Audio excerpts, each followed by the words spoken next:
morning, everyone, and welcome to OTF Webinars. This is Trish Background, your moderator, and I'm happy to welcome you to Quest for Attention.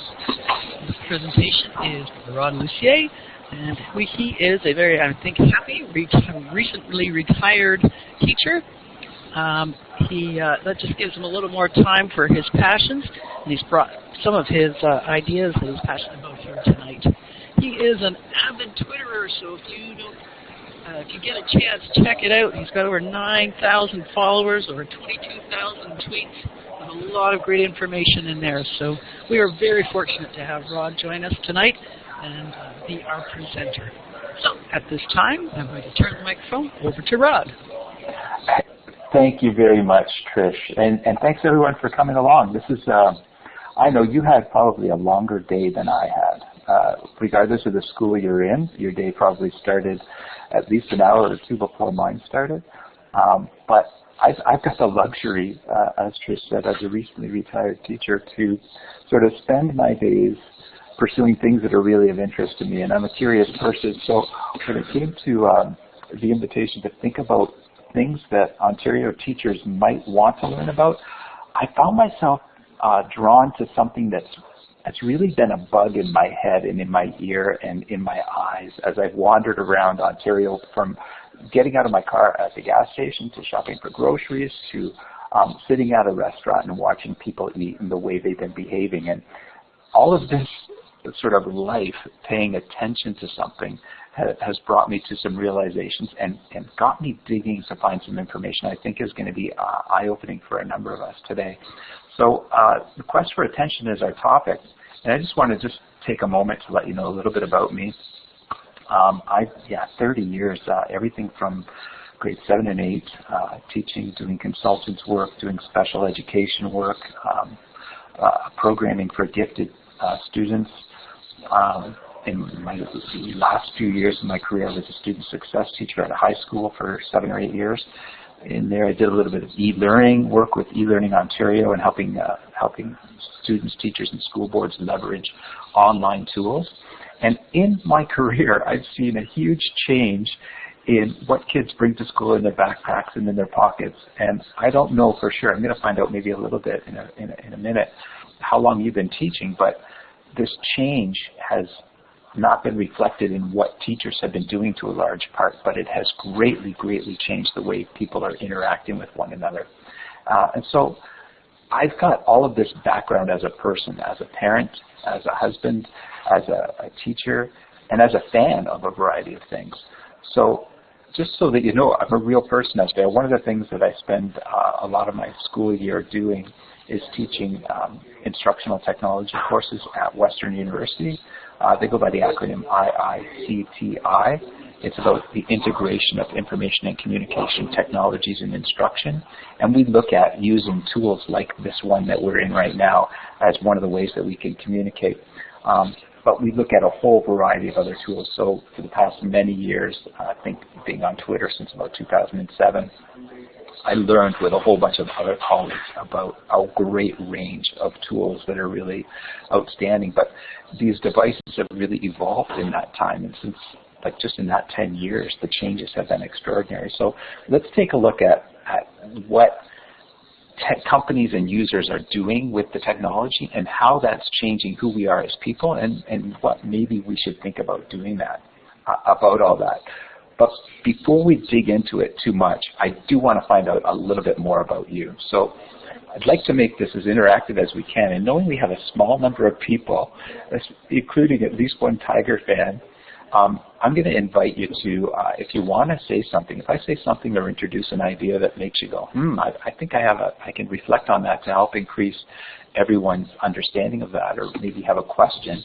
Rather than just doing it in text, if you'd like to use voice in this nice little small group, by all means, shoot your hand up, hit the little hand icon there. We'll catch your attention, and then we'll turn the microphone over to you and allow you to help us all out. Because what we're learning about tonight is some of it's been brand new to me, and having been around technology for a long time, it's opening my eyes a fair bit.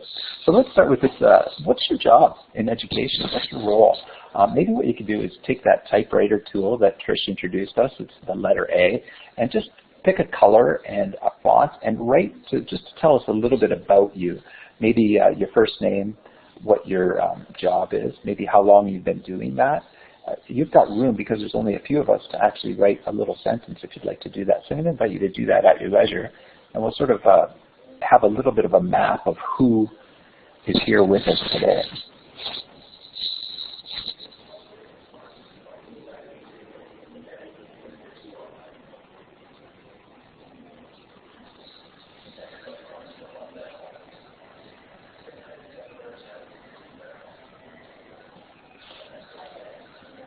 Instructional coach, Sonia. So I'm hoping some people are going to be able to figure out that typing thing, and maybe some of them will put it in the chat there. K to 12. No, could I? High school math. Oh, okay, very good. JK teacher. Wow. Okay, quite a range. And Tim's the grade 6 teacher for a few years at least.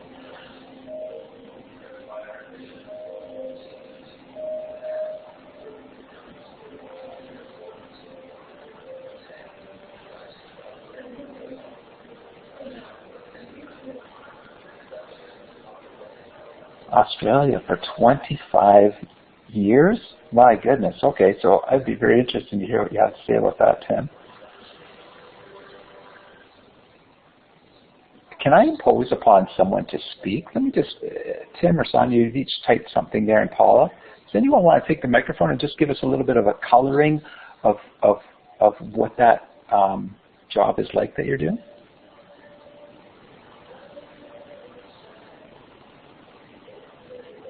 Take some bravery to raise your hand and maybe try the microphone. Hey, Rod, can you hear me? Yeah, I can. Hi, Hello. Sonia. Hi. So I'm an instructional coach, and I've been doing that for about 5 years. It's awesome, and I see that you had on your profile that you're an instructional technology resource teacher. So some of my most favorite people to work with are ITRTs. And it's a great gig. We work on collaborative inquiries with teachers and just really looking at student success all around, and it's really cool. Oh, that's wonderful. Like, I know some of the most rewarding work I've done and I get to continue to do is working with teachers. I mean, it's great working with students, but when you're working with teachers, you're impacting, many classrooms worth of young people potentially. So the information that I have to share tonight, I hope you'll share that forward and maybe have broaden the impact of it. Absolutely. Thanks for taking the moment, Sonia. Is there anyone else there?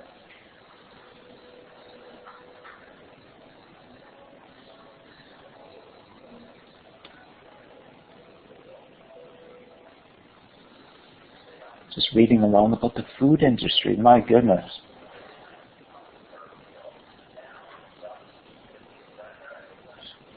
And Tim, Australia? Have you got a microphone by chance? Maybe you could tell us a little bit about that.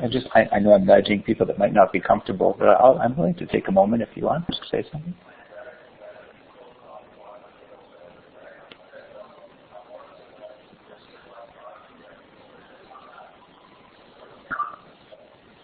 Hello, Rod. Can you hear me? I can, Tim. Go ahead. Yes, I taught in Australia about 25 years, and 21 of those years was in high school.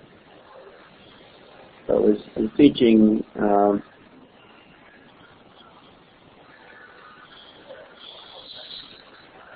We lost part of your sound there. as a Japanese teacher. Oh, okay. I know. I met an amazing teacher in Australia who taught Japanese, and it took me a minute to get my head around it. But she did some phenomenal stuff. I actually met her in. Actually, she was teaching Chinese, not Japanese. I met her on a trip to China,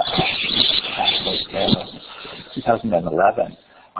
And it really opened my eyes to the fact that different parts of the world, second language means something completely different based on your geography and the people you're likely to interact with. So that you've just complemented that memory by sharing that. Thank you. Yeah, I've okay, been here in Ontario now 11 years, so well over 30 years in education. So I'm still enjoying it. Oh, wonderful. Okay, so we've got a range of people here, and that range of experience with some people having taught for shorter time than others in different categories different grades, is going to color what we do. Now, let me ask you this.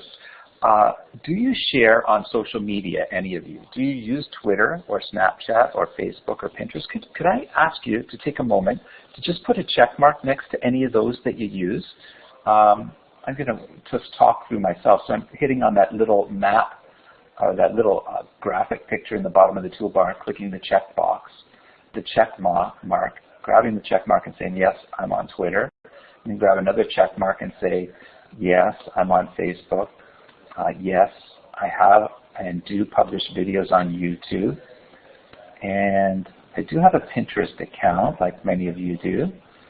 And definitely have been on Instagram for quite a while. And the reason I'd like to have this idea is because some of what we'll be talking about will center on social media, accounts in social media and the way they're used. And some of these, some familiarity with them is really kind of going to help you think a little differently about what I have to share than if you didn't have the experience. So it's looking like a vast majority of the participants here had at least some familiarity with social media and maybe are using a number of different tools. And I noticed there's no one in that little gray window in the upper left-hand corner where it says Snapchat. And I'm just going to move ahead to this next slide because I'm curious to know if you have children who use social media, because beyond our students and beyond ourselves, we're also going to be looking at things that could reflect on how we behave as parents and maybe give us some information that way. So if you don't have a child or maybe had a child who's too young to work on social media, you'd put an X, and otherwise you could put a check mark if you do have some people in your family that would use those. So some X's and a few checks. Okay, this is great. Thanks for taking the time. So here's the last sort of audience participation before we get into the formal part of the information I'd like to share with you. What are the tools you see students using at school? What are particularly I'm interested in the social tools, but if there are other games and applications that you see young people using, whether they're high school or elementary school, what are the things that you notice them using? Again, use the little typewritten A. Snapchat, I see that, yes.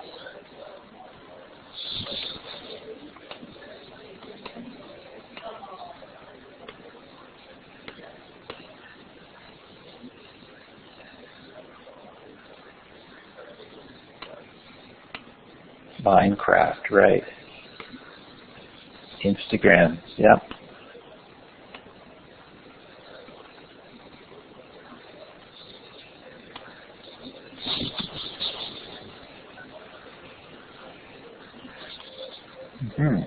And Snapchat is that one that was pretty much blank when we looked at the ones that we use. So Google Apps for education, or maybe just Google Apps, like, right? Gmail and Google Docs and SlideShare and all that. Instagram, Prodigy, Minecraft. I'm going to write one here and see if anyone has heard an inkling of this one. I'm going to put it in mine in big letters that are red, because if you haven't heard about this, you probably will very soon. I don't know if I'm spelling that right. Just like that. Fortnite. Could you put put a little checkbox or you know, that little survey tool, yes or no, that's right above your name, our names in the chat.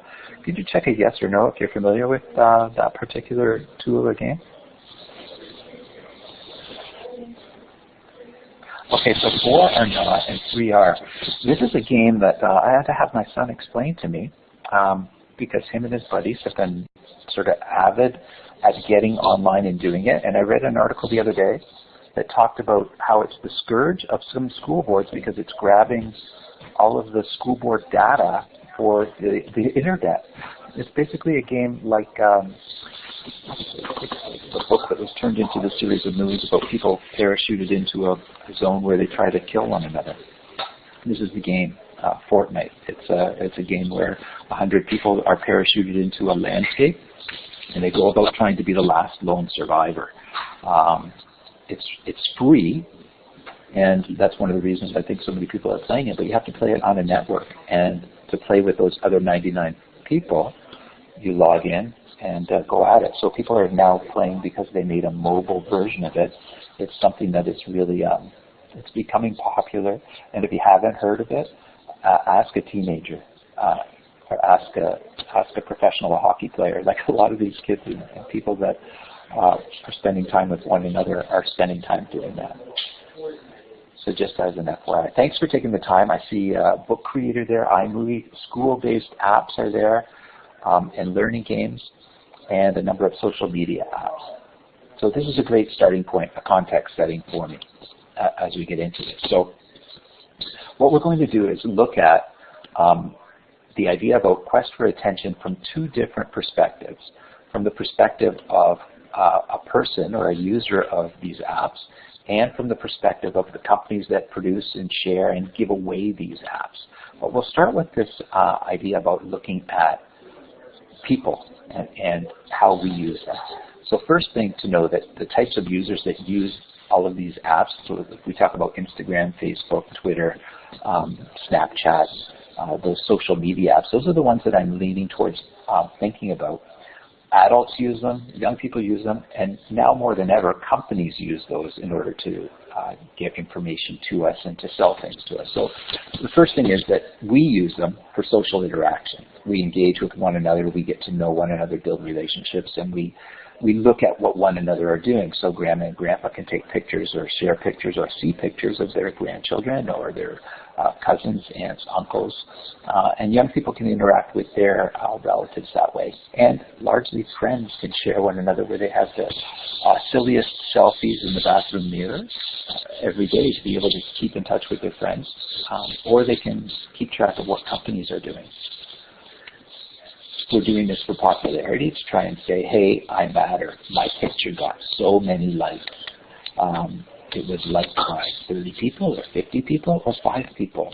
What's remarkable is research showing that those pictures and things that are liked, as soon as they have a certain number of likes, they get more and more and more likes.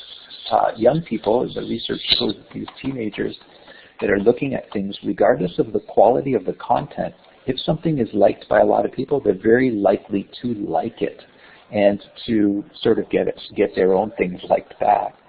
But they're being used as well for sales and merchandising by companies that are in our feeds now.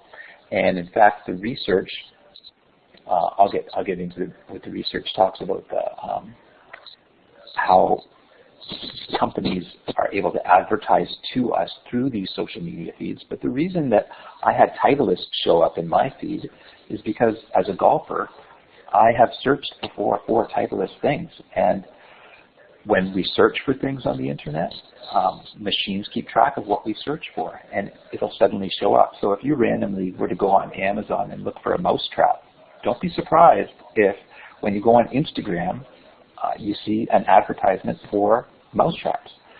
These things are all interconnected to one another, and the information that we are giving out every time we do something, every time we click on a link, we're telling someone what we're interested in. So those things are actually changing the types of content that you get.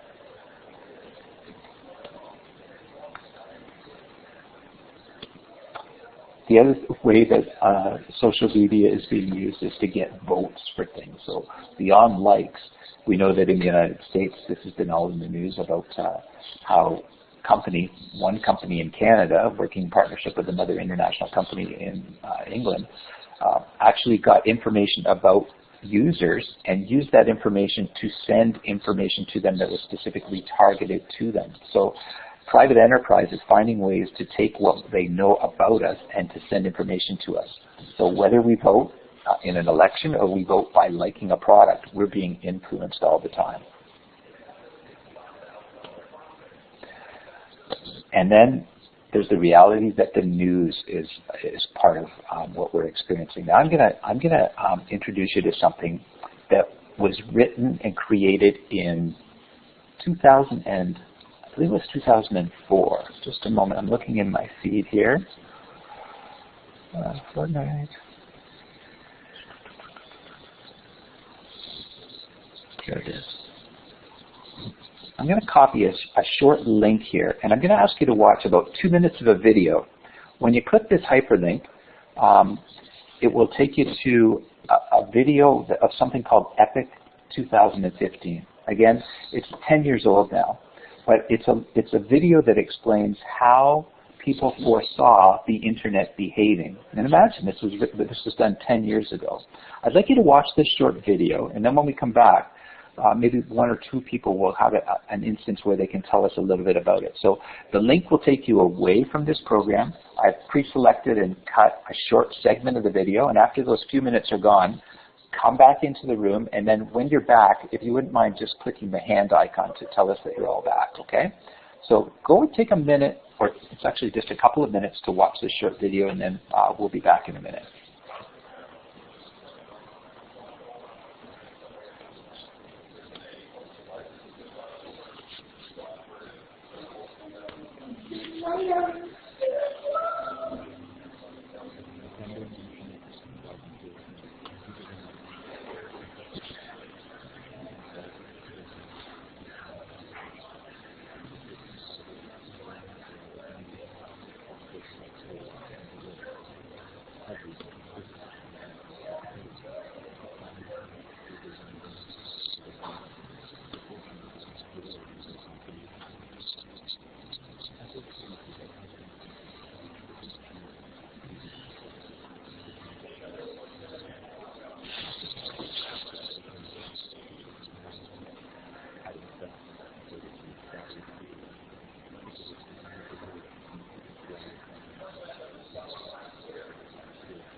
Okay, thanks everyone for taking the time.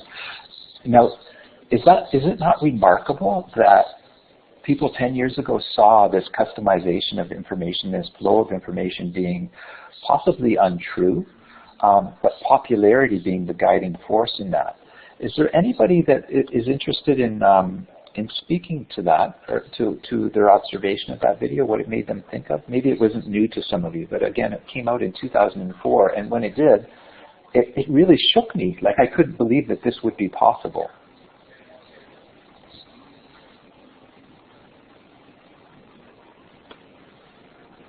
Yes, thanks, Trish. So click again and you'll lower your hand.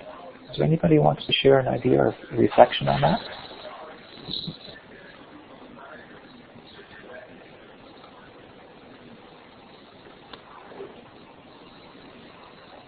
Okay. Again, if you have a question, don't be shy about putting your hand up, and we'll gladly pass you the microphone. Let's move to a bigger question, and I had planned on sending you to breakout rooms to actually discuss this in a small group, but I think we can do this together as one group, since there are just a half dozen or so of us. But here's the big question. Knowing that we use these tools and that they're all over the place, what kinds of challenges do you face in school with mobile phones, with mobile devices? What kind of challenges do everyday teachers face? How common are these devices, and what problems do they pose? I'm going to leave that to you to sort of help contribute. So we can either type some ideas there, but I'd just as soon hear from people, hear their voices talking about what it's like with devices at their school.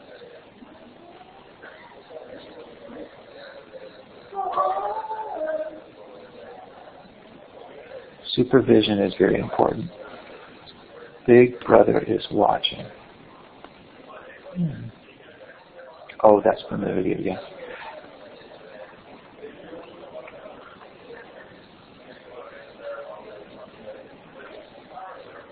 distractions.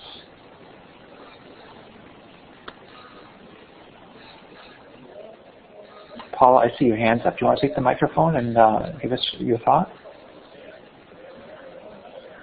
Maybe you just want to turn the hand off.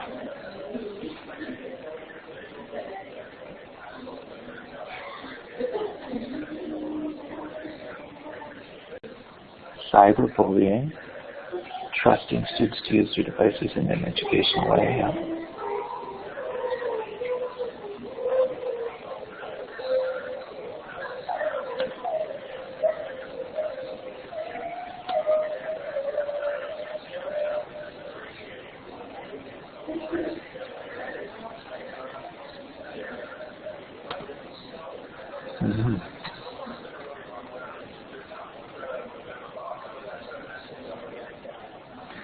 So, many of you may have heard about the steps people are taking to try and limit access to devices.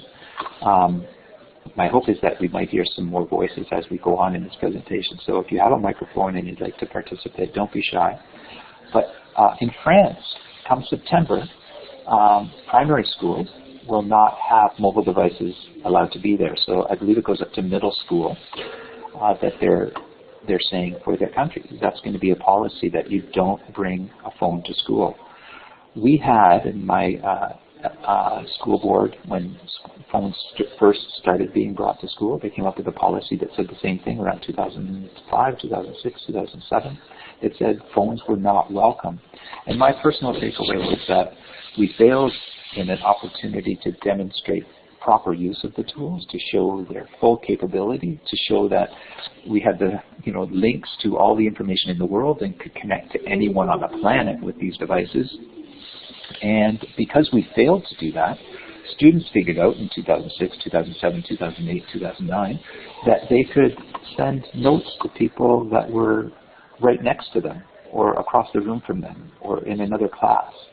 And that connection to another person as a young person growing up being the most important thing, it tended to be the way devices got used. So the use of Snapchat and the use of games where people get together with one another had become the actual proper use for young people because they didn't have another example, leaving them the best way to use these devices.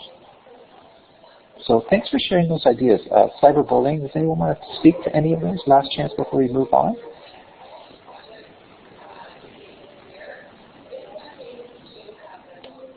Okay, so let's realize that the ubiquity of these devices and the uses that sometimes can be problematic comes not only from our own personal interest, but comes from the device makers and the app developers. And this is where my research, my digging, brought me some things that were, surprising in some respects. First, companies need to make money, and they have to please the shareholders first. So you might think that they're out to create a great app for you. In reality, they're out to create a great app that people will use so that they can get the shareholders involved and make them happy. They want to get more customers, so they know that they can make more money the more customers they say they have. So whether you buy a new device as a possibility or you use an app, that app may be being free because your eyeballs are the thing that are most important. And the eyeballs that they want are the eyeballs of young people who buy stuff, young people who can be influenced. And that by young people, I mean people younger than myself. So that's a pretty good slew of people that fall into the demographic of people that are seen as the public that advertisers crave. And they're looking for impressions. They're looking for the number of people that use an app every day, the average time that you spend on a website. It's all being tracked. Whether or not you come back to a website, that's being kept track of. So the idea that you're retained as a customer, a repeat customer. And then whether or not you're part of a viral coefficient that allows you to bring others to the network. So this whole idea about when you log into a website that tells you that so-and-so and so-and-so are talking about this on that application, they're trying to draw you to further the idea that more and more people are following that trend and being involved in an application, or following a picture, or following a trend. And this is just all about getting people engaged. And there are some surreptitious ways that they're going about doing that we'll be talking about just shortly. But the idea is that they give away the tools that are the games, the apps, the ways of connecting to people. But in reality, everyone is paying, not in money, but in our attention. Now, just one brief note about advertising for this. If I was to ask you, what percentage of the actual payment for these apps, let's take an app like, I've got data here for a few, so for Twitter, what percentage of Twitter's revenue comes from advertising and from other companies that pay for your use? If you had to guess, what percent? Maybe you can just type it in the chat as a guess, and then I'll give you the answer. What percent do you think is the advertisers' content of money, the money that they get? Let me take you to 86% in Twitter. 86% of the revenue is from funds, from advertisers. Google is as high as 87%, AdWords and AdSense.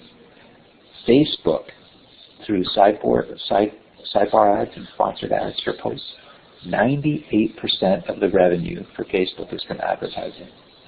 And a tool that we don't use, according to our brief survey at the beginning, but that students use, called Snapchat, 100% of the revenue is from something called sponsored lenses. So a company will sponsor a filter or stories or promote posts on there.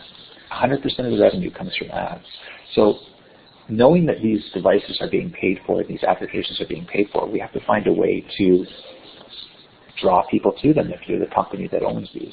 So here's how we go about doing that if you're a tech company. I want to introduce you to a few people. And again, I'm going to have you go out and have a brief meeting with a few of them.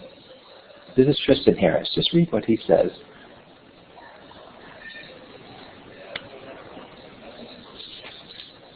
He talks, Tristan, about technology being like a slot machine. And he's one of the most respected people in Silicon Valley as far as people that do what's right as opposed to just trying to make money. And Snapchat being one of the apps that young people use a lot, what I'd like you to do is watch this short explanation by Tristan about how Snapchat works and how the people who are on it are being influenced to use it more and to use it more and to use it more, and how young people are being forced to pursue almost like a gerbil on a wheel to run and run and run. Follow this link for 2 minutes and meet Tristan Harris and hear what he can teach you about Snapchat.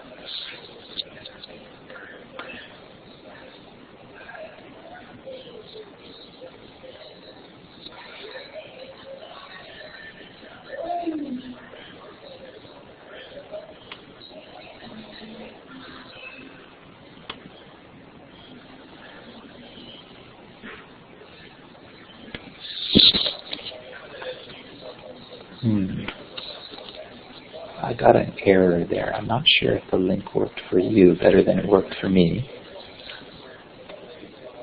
Let me see.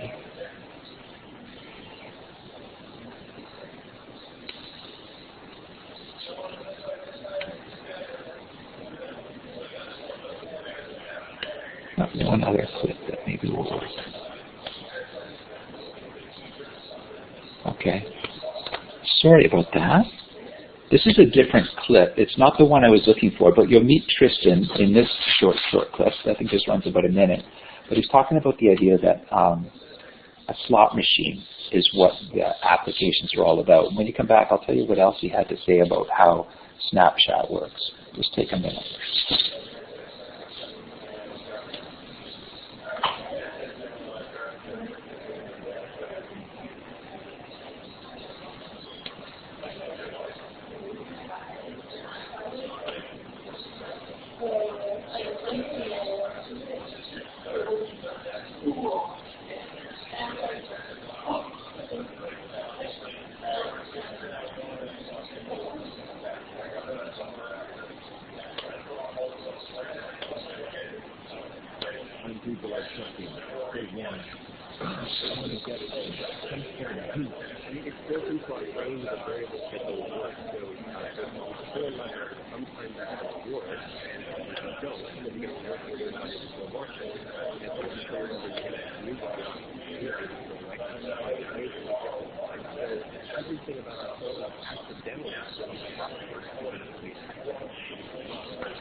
So that's just a taste. I'll wait for a moment for people to click back here.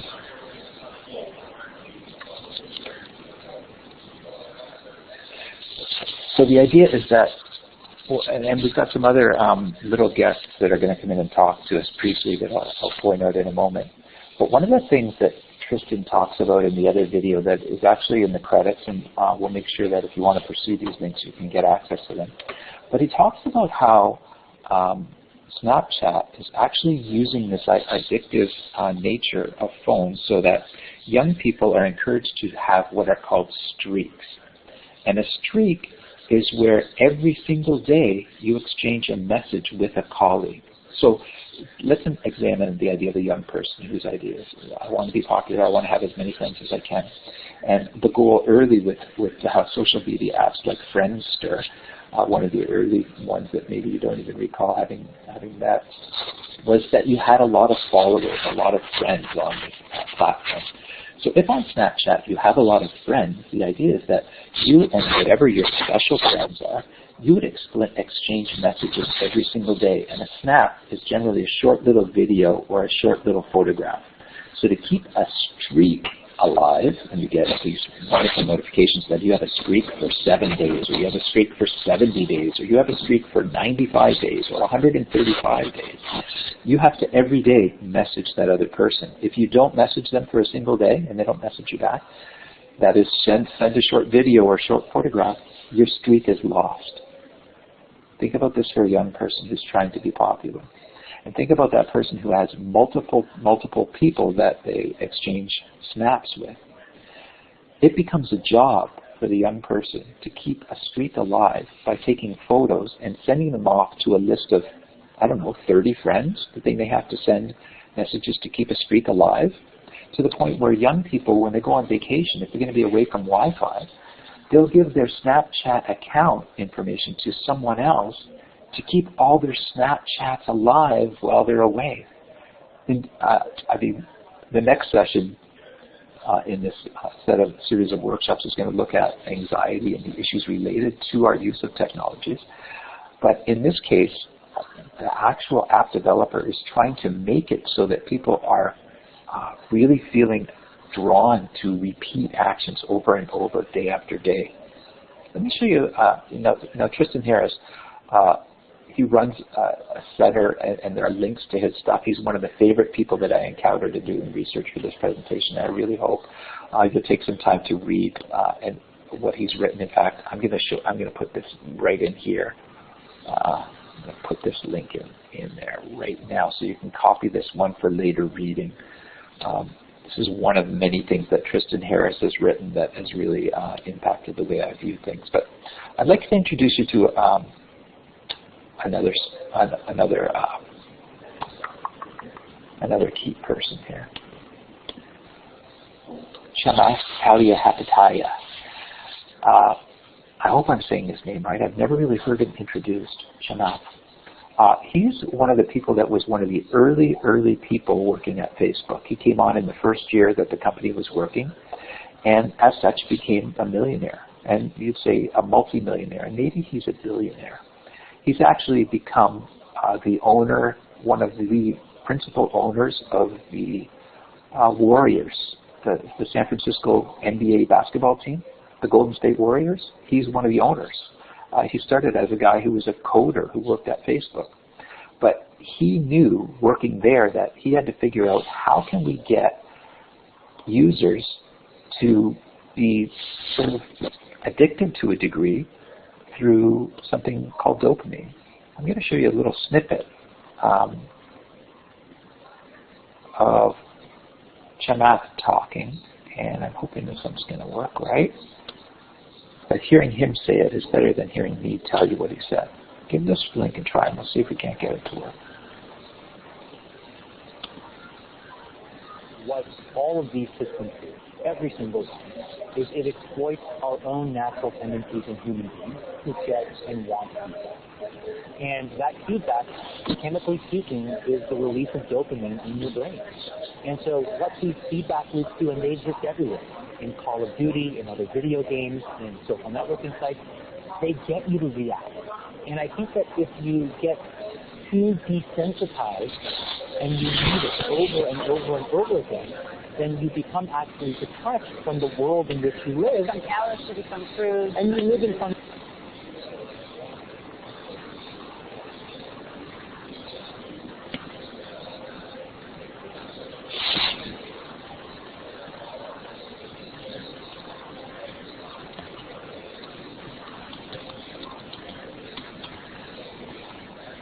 Sorry, somebody might have got feedback on that. I just was trying to time out when he was finished speaking. I'll make sure to mute the next time I do that. But this idea that the repetition of being noticed on social media and getting likes and getting clicks makes you want to be doing that more, and it's an addictive activity that was designed to be that way. I'm going to introduce you to the fellow who co-invented the like button. In Facebook, there's that little button where you can now click it and put a little smiley face or a little happy face or sad face. It started off as just a like button. Sean Parker, the first time I heard of Sean was in the movie, not the Facebook movie, what was it called? It was a movie about Facebook, The Social Network. And there was a character in there named Sean Parker who helped get everything underway, like a little bit of a party animal. This is Sean Parker. He's a former Facebook president, and he agrees with what we just heard, that a social validation feedback loop, we're exploiting people. Again, when you hear him explain it, it's just really, really eye-opening. So let's take 1 minute to hear how Sean Parker explains this.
So are we back?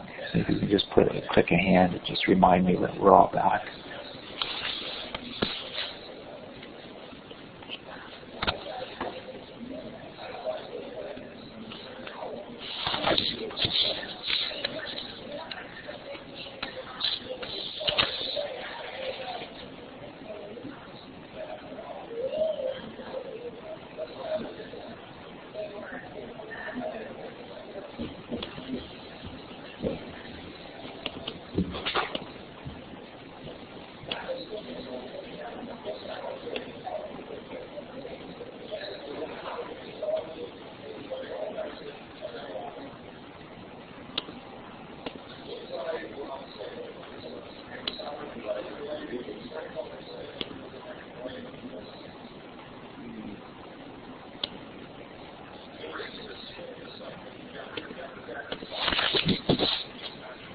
So I'm curious, anyone have any thoughts on what they've heard so far that they'd like to share anything on that?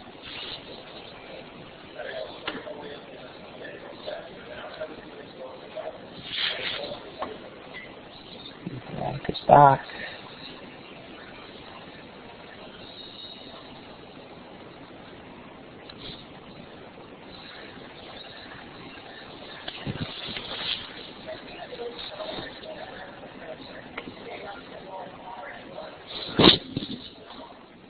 So, are we back?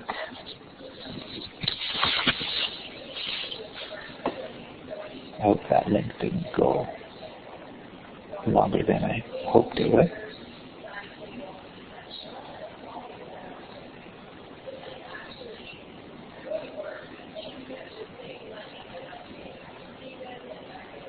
Could I ask you, if you are back, just click the little hand icon so I have an idea that we're back and ready to go?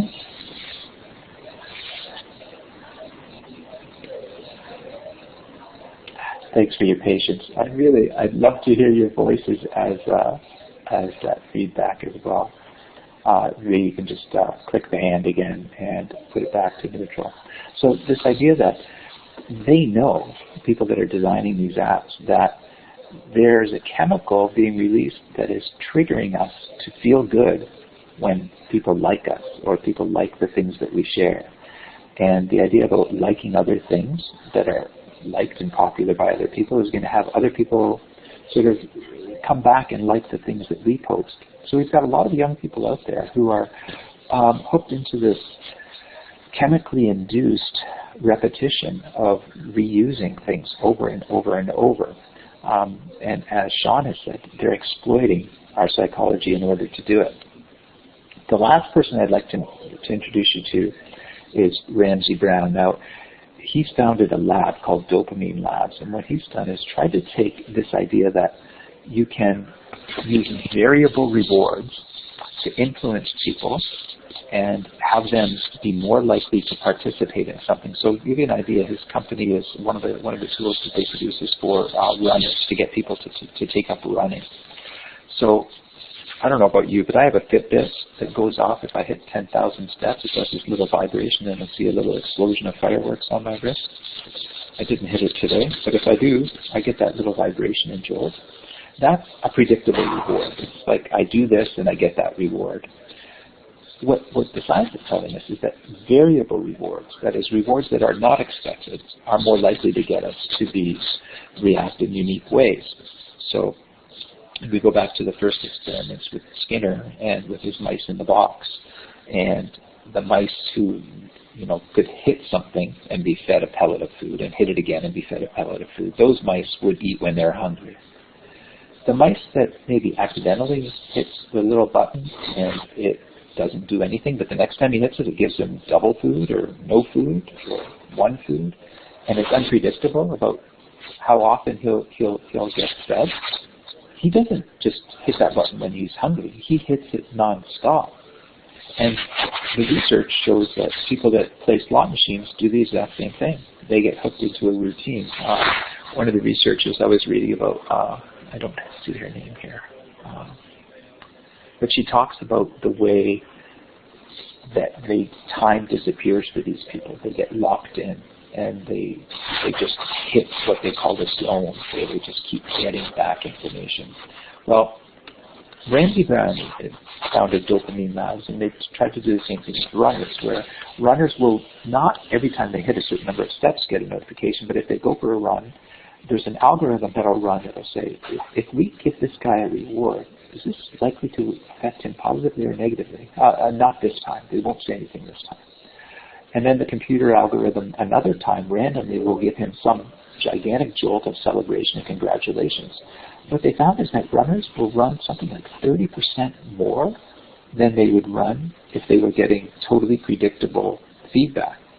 So this information that we're sharing about the randomness and unpredictability of the information that we're going to get causes people to go to their phones over and over and over again. So let's think about this for just 1 minute. How would a phone be like a slot machine? The first thing is, if you pull it out of your pocket and turn it on, it's either going to have notifications or it's not going to have notifications. And that's a random chance. Sometimes it is, sometimes it isn't. If you knew every time you opened it, it would have notifications, you might not open it as often. You'd open it at specific times to handle your notifications. If it never had notifications, well, you'd never open it. But if it's random, sometimes you have some, sometimes you don't have any.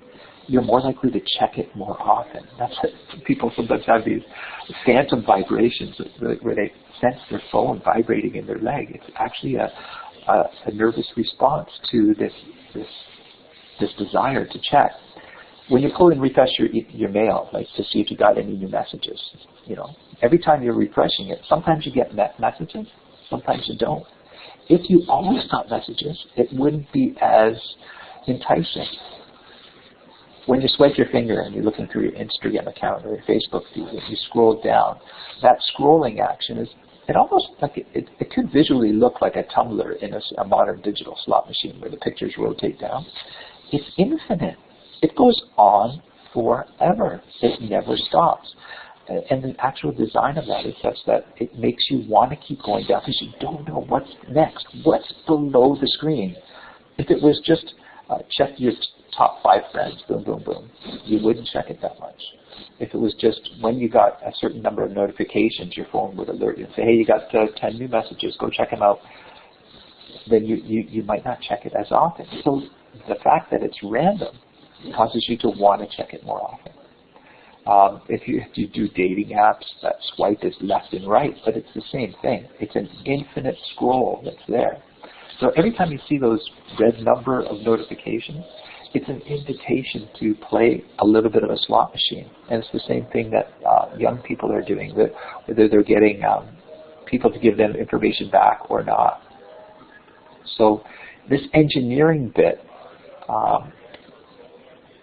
is what intermittent variable rewards do, is they are designed and they work very, very well for our attention.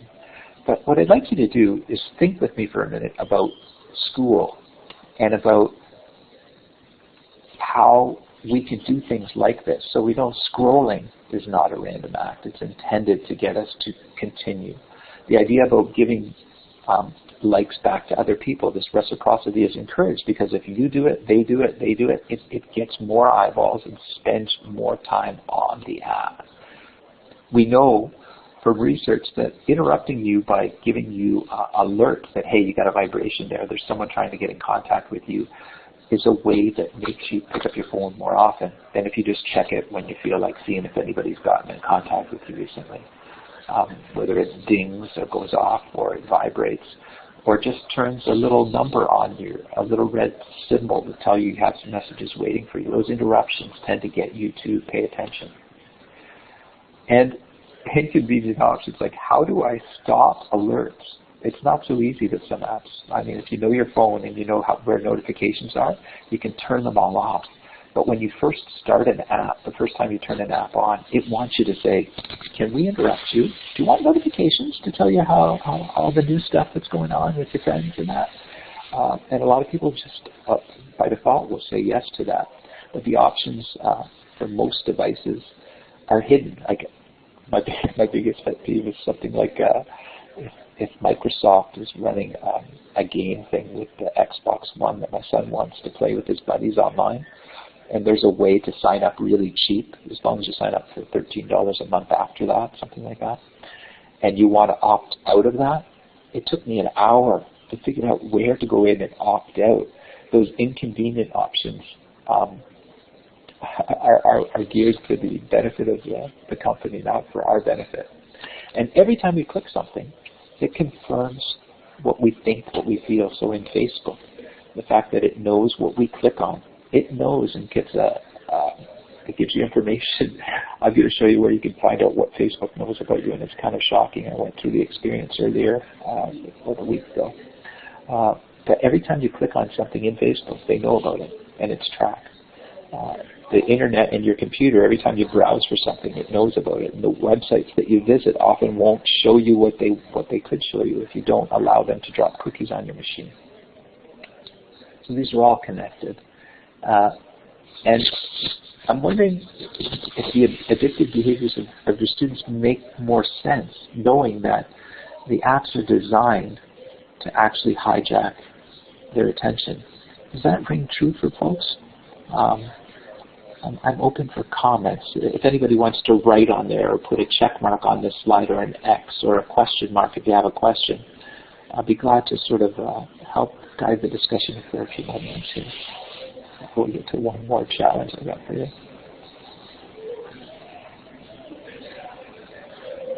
Any questions, comments, or thoughts? Does it make more sense? MJ, thanks for the check mark.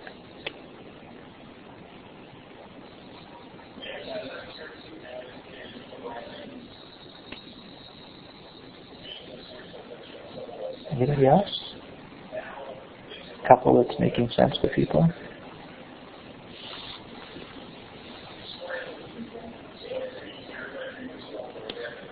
Maybe we lost some people in videos. Okay, thanks, Paul. Okay.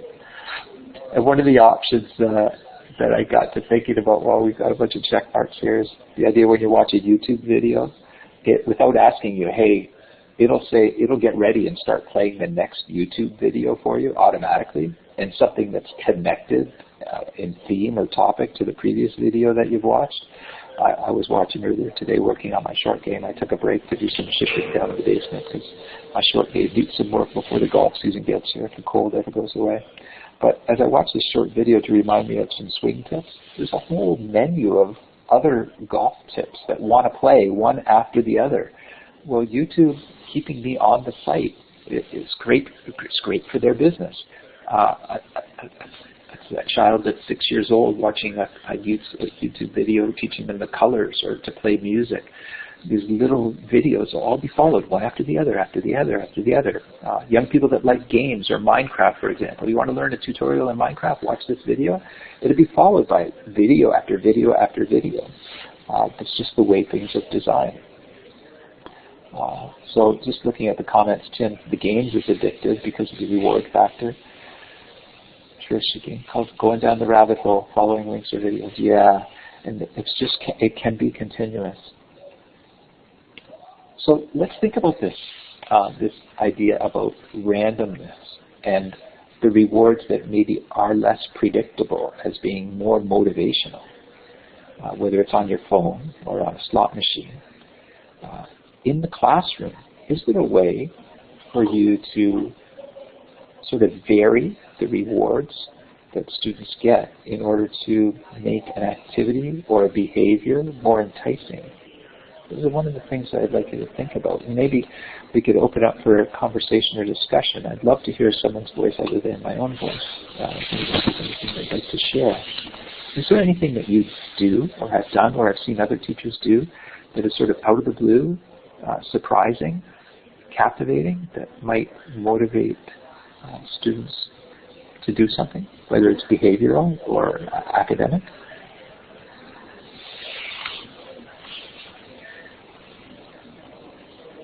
I can see one or two people that are typing, and that's fine. But if anyone wants to take the microphone, we're open for that too.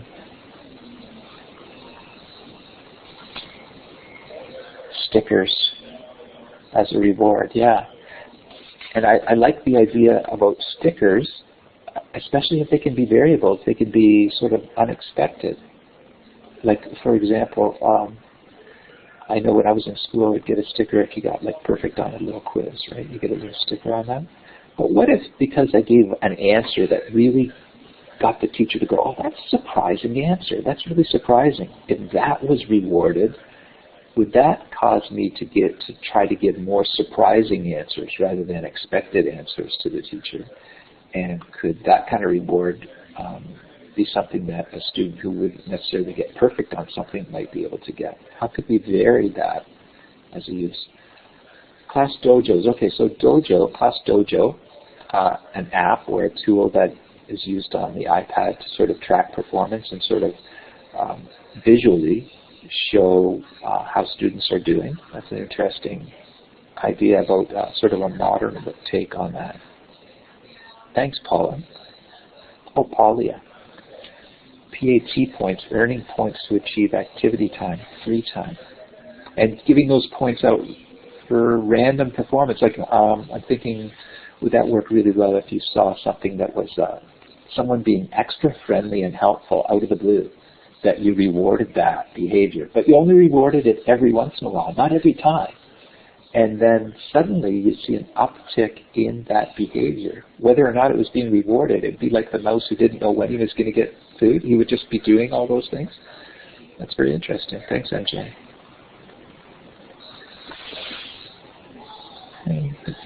Any other thoughts on that?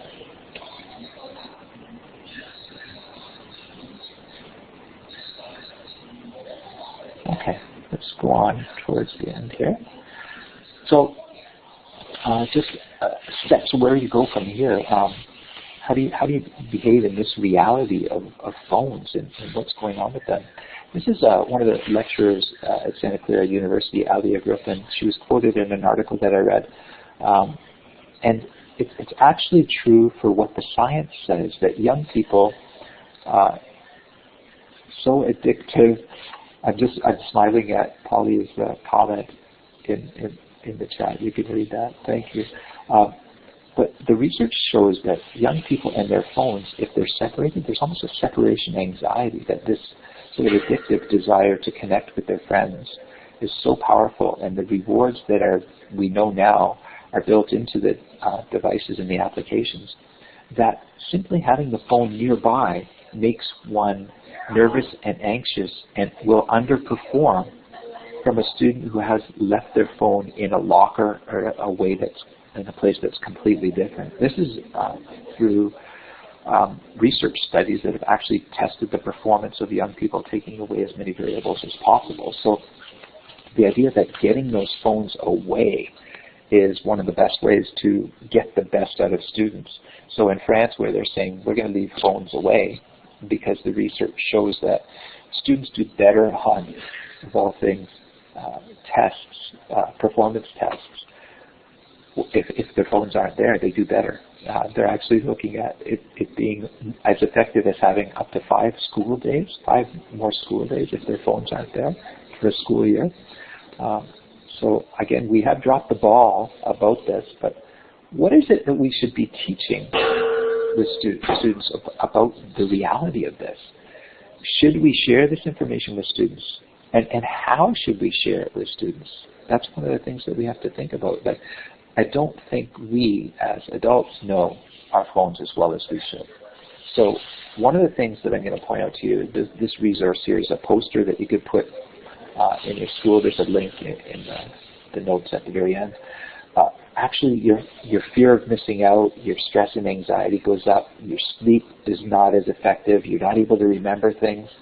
And, we'll talk, if you're able to attend the next session, we'll be talking about one of the things about reality, our sense of reality and sense of self with these applications. But we know that it lowers concentration. So are there ways to share that information with people? And are there sort of behaviors we can have for our students that help us out? So I see Tim in the comment area that if students leave their phones in the bags, they only bring them out when they're required for an activity, mental math or smartboard. In France, let me just find that for you. France is banning phones. Children don't play. Here's the article. Maybe bookmark it and read it at your leisure. But that link, I think, is in the notes at the very end of the presentation as well. So in France, they're saying, hey, young people are not playing. Like they go out and they're on their phones. They're not active. They're not engaging. They're not having conversations. And this is something that we're going to look at in more detail next time. So the last thing I want to share with you is this idea about, put your own oxygen mask on first. What are some things that you can or should do in order to take care of yourself? Are you dealing with this? Did I just get an alert? Like, do you find yourself saying that? Or did someone like my stuff? I wonder, I'm going to check and see what's under that red notification. Do you have notifications turned on? Do you wonder and want to know, do people agree with me with what I posted? Do people retweet it? Do they like it? Do they agree? Am I hanging around with a tribe that sort of gets me and agrees with me? I'm just going to refresh one more time. I think we all at times can find ourselves in that situation where we do that, but we do have some control over that. In my case, I've taken my phone and turned off alerts. Basically, I don't see a lot of alerts. So I've been here for an hour. Let me see my phone. I'm just going to look at it for a second here. I'm going to pull this up for you. I'm going to show you a little, I'm going to try this. I hope I can get back here. Let me try and show you my phone. I'm going to show it over here. 0431.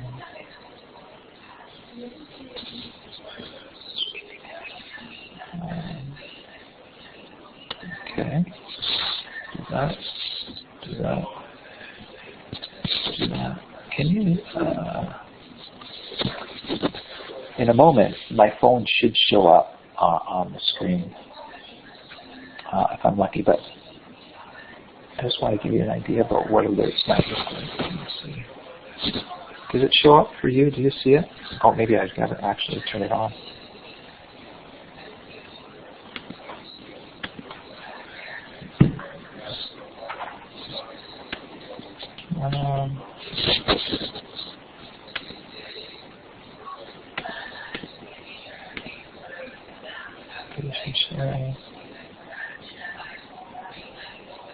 That was working earlier. It doesn't want to work right now. That's unfortunate. That time.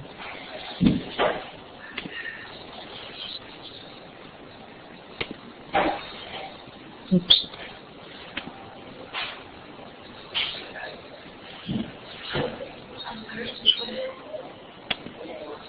Oh, okay, I'm going to leave that for another time. It's not behaving for me. Close that. Anyway, the idea is that if you know where the settings are, you can go into those notifications and turn them off, and your phone can not alert you. You can go in on your own time. And one of the things I'm going to point you to is something called the privacy paradox. If you listen to the podcasts at all, I highly recommend Note to Self as a podcast. And one of the things you can do is take control over your data. There's 5 little lessons that you can automate. They're really simple things, but they might change the way you see your phone and behave. And it might be something worth doing with a class of kids. If this is something you want to pursue with some students, this is something that you can take on as a class challenge to try to teach them a little bit about privacy, but also to, as a group, go through withdrawal, if that's the right word, by trying to take control over the information that you share with other people, whether they be applications and that.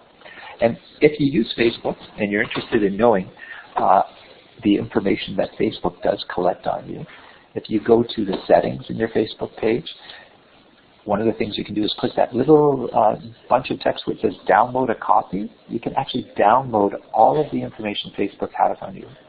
And you might be shocked to see a list of the people that you know on Facebook and their phone numbers all appearing right next to every single name, including every post you've ever made on Facebook, every photo you've ever shared on Facebook, every video you've ever shared on Facebook, everything you've ever clicked as a link and followed and liked is in that download batch of information that Facebook has on you. So when you hear about news stories that Facebook has had a breach or their data has been taken or they know things, this will give you some idea of the types of things that companies can discover about you.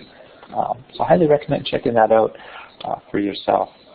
I was thinking a hashtag related to this idea might be OTF wellness, as opposed to just about tech or about social media or about information, but it's more about being well, being socially well, being intellectually well, being connected but not over-connected, being smart and savvy about the way we use the technology. So this workshop was titled The Quest for Attention. It's the idea that applications out there are looking for our attention, looking for our eyeballs, looking to hold on to us. And young people and ourselves, when we're using these apps, we're trying to get the attention of other people to take a look at and affirm the things they see about us, whether they're photos we post, whether they're ideas we share on Pinterest, as many of you do, or maybe they're YouTube videos. We want people to like what we do, and that is a double-edged sword. Both the companies are doing it, and we're doing it ourselves for attention, but it's connected to a larger story. So the next workshop is going to take place on April 30th, and we're going to be talking about the fact that many people are uber connected, but they're very alone. I don't know if you walk down the halls, if there are phones in the last high school I was at for the last 7 years. Phones were really, really popular. And to the point where young people on their lunch hour would sit in a group, and everyone in the group would sit and look at their own phone. I went to McDonald's the other day to get my son a drink while we were changing the snow tires to regular tires. Yeah, I'm hoping it's going to be warm enough now. But one of the things that threw me was a young mother there with 3 young children under the age of 5. And they were having their Happy Meals, and she was on her phone. But that's not abnormal. That is sort of normal behavior. You can go to a restaurant, doesn't matter what it is, and you'll see young people with their phones out, and they'll be texting to people that aren't next to them. They're alone. So the workshop's going to be focused on mental health and what research is saying about what our aloneness and working with people through our devices is doing to us. It's called Connected But Alone, and it'll be on April 30th. If you're interested or you think other people might be, feel free to send them along. And the topic, we go back to Jim asked, this is one of the topics we're going to look at. His quote, "Fake brittle popularity leaves you more vacant and empty." We know that. And Chamath does not let his children use social media. Doesn't let them have phones. At least that's the research that I read about him.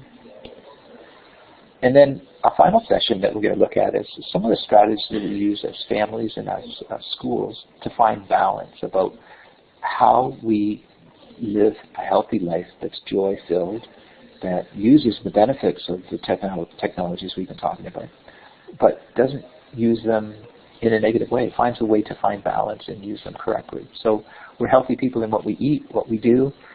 When we take recess, we're not on our phones. We're out doing stuff with people. That's just one of many examples. So there are a number of links, again, that will be available to you. I will let you know this entire presentation, if you'd like to share it with anybody, is at this link.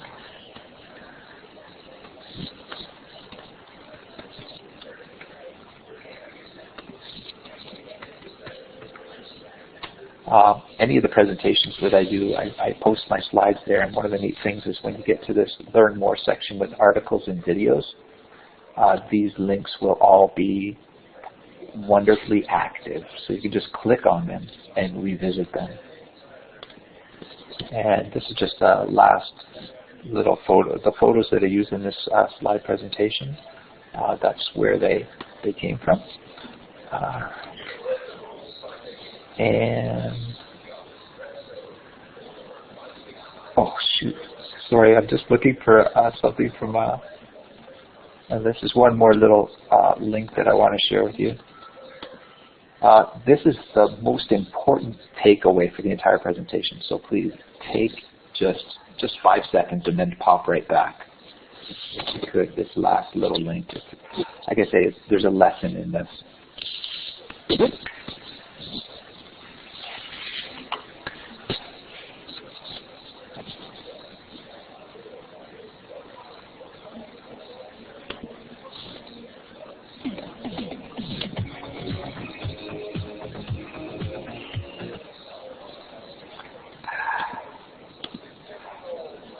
Maybe you heard it again.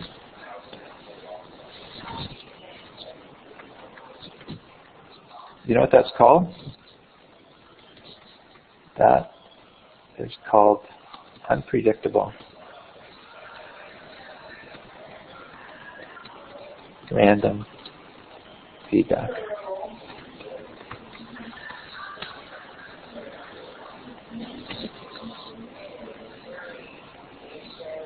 You got rickrolled.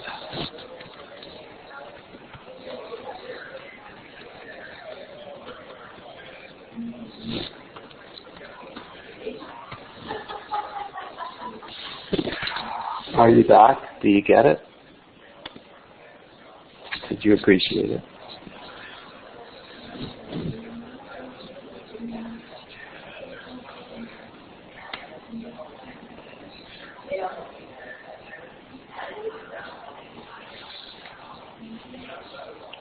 I couldn't resist. It's kind of a lesson in sort of the unpredictability of clicking on a link and not knowing where it's going to go. Trish, are you there? Yes, I am. Still giggling. So I know you wanted a few minutes to wrap things up, but I don't know if anybody had any questions they wanted to share before we sort of tidy the end on this. Well, how about I'll do my little spiel, and then they can either pop questions into the chat or hang around till I'm done my little bit. So I'll do that right now. Okay, perfect. Okay, so thank you so much, Rod. That was wonderful. You've given us so much to think about. My goodness. And I love the little teaser into what can we do as educators for our students. Looking forward to the next two parts of it. Great connections to mental health, so important these days. I'm going to stop the recording right now and then speak to you about feedback.